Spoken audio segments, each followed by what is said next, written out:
That's another question in which I don't have any inside knowledge, but I have opinions. It seems to me actually that two things have failed in the global South. The first thing that has failed, nationalism has failed.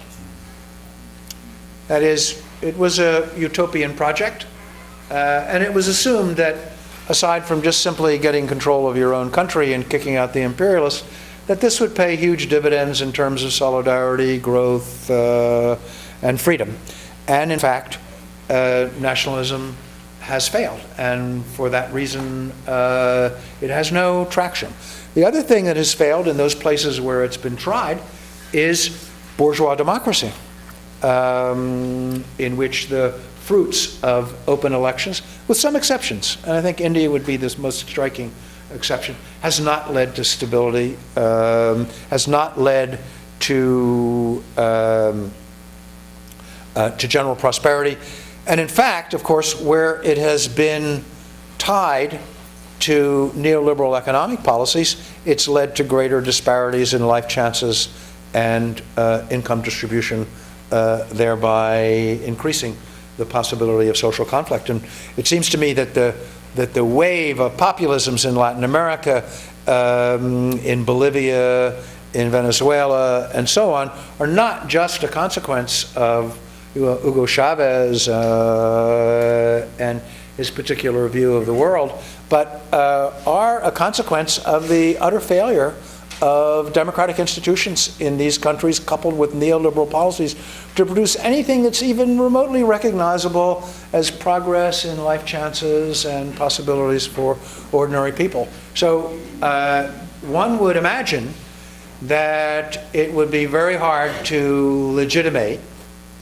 at least, and here, I'm not an expert in this, but it's completely clear to me that if you like, the American and to some extent English version of neoliberal, hyper-neoliberalism, of which the Scandinavian countries and to a certain extent Canada are not entirely on the same page. That is to say, the version of capitalist organization of the economy that Canada and the Scandinavian countries would probably promote would be a lot more friendly to public goods, to safety nets, and so on. So it seems to me that one hopes that the consequences, and not just in the third world, of course, but on Wall Street itself, and for millions of Americans, has delegitimated a certain kind of hyper-capitalism for good. And it's hard to imagine, although the American right wing is trying to imagine it, and claiming that Fannie Mae and Freddie Mac were socialist experiments that caused all this trouble, and that's why we're in the soup. But it's hard to imagine them putting this across in any convincing way nationally. Whether this results in what one might see as something like a New Deal that would have some of the consequences for social policy and regulation of capitalism. I'd like to believe that's possible, but I'm not convinced that it is.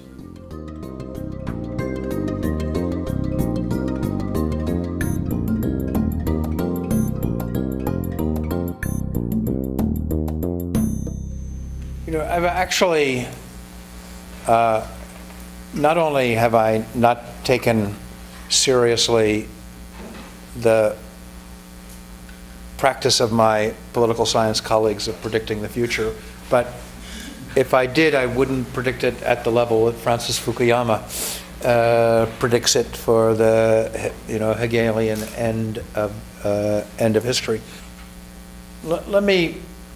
This will be responsive in a different way. I want to say that people have pressing material claims that they want to make in the world that have to do with their survival and their children's survival and so on.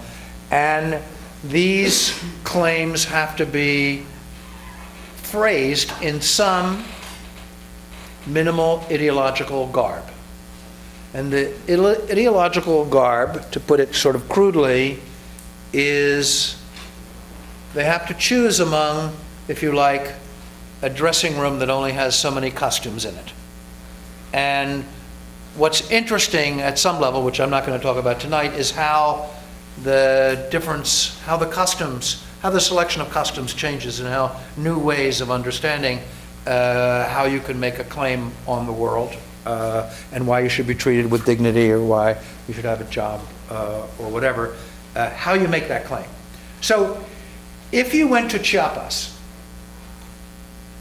where Comandante Marcos, right, has framed demands. 25 years ago, Comandante Marcos himself and many other people in Chiapas were making the same claims for control over their land, for village autonomy, and they were making it in a socialist, Marxist vocabulary because it was there in the dressing room. It was legitimating in terms of the trade unions in Mexico City, in the sort of Mexican public. It was a legitimating claim in which they could make. Now, after 1989, that piece of clothing left the wardrobe out the back door, no longer available to press the same claims. And so now, Comandante Marcos and his allies in Chiapas are representing themselves as indigenistas, as people who are entitled to control over their land and autonomy at the village level because they are the native people. Well, under some circumstances, some of these people are native people. It's a very hard case to make. But I think what's happened is that there is a new costume here of indigenous rights. It's a new legitimating framework. It's available to them. It gives them powerful connections to people in Geneva, New York, London, Washington, Ottawa, and so on. And it makes a whole set of allies that can help them realize their claims. And in a completely uncynical way, I don't mean to say these people are just simply cynical about this.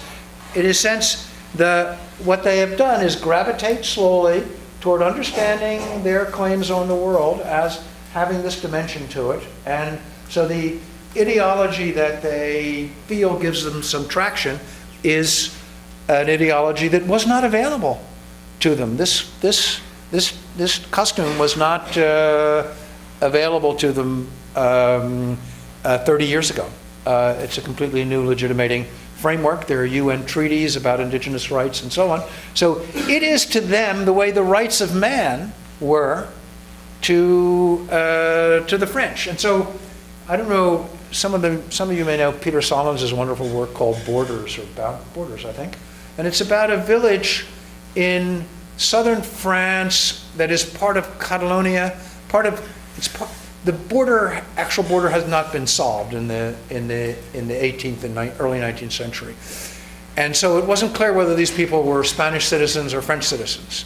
And so the same people in this village would write a petition to the King of Spain saying, "We, your most humble, obedient subjects, do earnestly beseech your imperial majesty to grant us a school."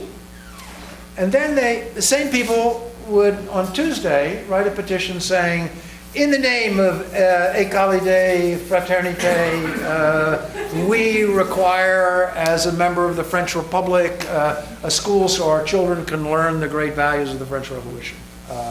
And they were, in a sense, what's interesting about it is it's one of those few moments in which there are two different legitimating frameworks. And these people are, if you like, bilingual.